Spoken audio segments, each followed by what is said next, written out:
do you get digital signatures, excuse me. So this is TexasRealEstate.com. This is the home of the Texas Association of Realtors. You should get this access with just about any MLS that you set up with, but you're also going to have to pay an extra fee to use a digital signing technique, either zip forms or dot loop or whatever it is. This one's going to be a little bit about zip forms, and here's how I get to zip forms. You can go to TexasRealtors.com or you can go to zipforms.com. You do have to pay for the service. I want to say it's $240 for the year. It's not too bad. But once I get in here, I just click on zip forms. It allows me to get in. You can see it just jumps you to zipforms.com, zipformsplus.com. And in here, in zip forms, I don't know what that is. In zip forms, you have different folders for all the different deals that you do. So I'm going to pretend like I'm working on Mindy Stradley right now. And getting a form is actually pretty easy to put together. What you're going to want to do is you go through this thing, and there's little videos that you can watch from zip forms that are very helpful, but you can put all the people in here, the buyers, the sellers, everything. I haven't done all that yet because it's still a fairly new file, but you can also open documents. So in documents, you can either search for all forms through here.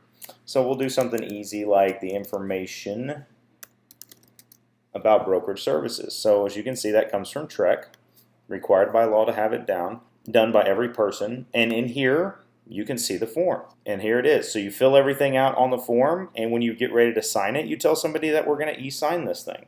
And we're going to send it over to, let's just say Colin, the listing agent, even though I don't need to sign the IABS, but it fills everything out for you. Tells you how to sign it, and it's that easy. So I highly recommend that you find some sort of digital signing service that you like, because this speeds everything up so much faster. All of your transactions, you don't have to go hunt people down. Now let's say Colin has to initial, right, because it says buyer, let's just pretend I'm the buyer, and the date that it was signed.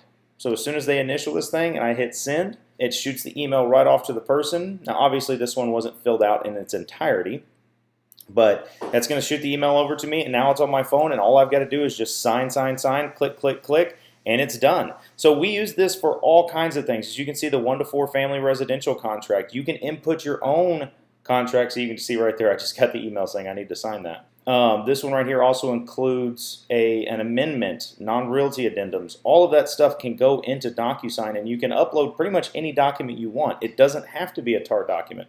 So let's say there's some sort of form that isn't necessarily a TAR form because you have a very unique contract. You can just add your own document, and it can be whatever document you want it to be. So you can browse for a file and put whatever it is you want to put in there. So I don't even know what half this stuff is, but this T47, that's probably a good example. If I need to have somebody, now this has to be notarized, but I can put that in here and add this to a document that they need to sign. Now, anything that needs to be notarized down here, as you can see, Notary Public, has to be done in person. But if both parties agree to have digital signing, you can do that. And most everybody agrees. It's an easy way to get things done. So I highly, highly, highly recommend zipforms.loop. Find the one that you like that works best for you. I like zip forms because it came with the TAR subscription. I had to pay a little bit extra, but that's what I do.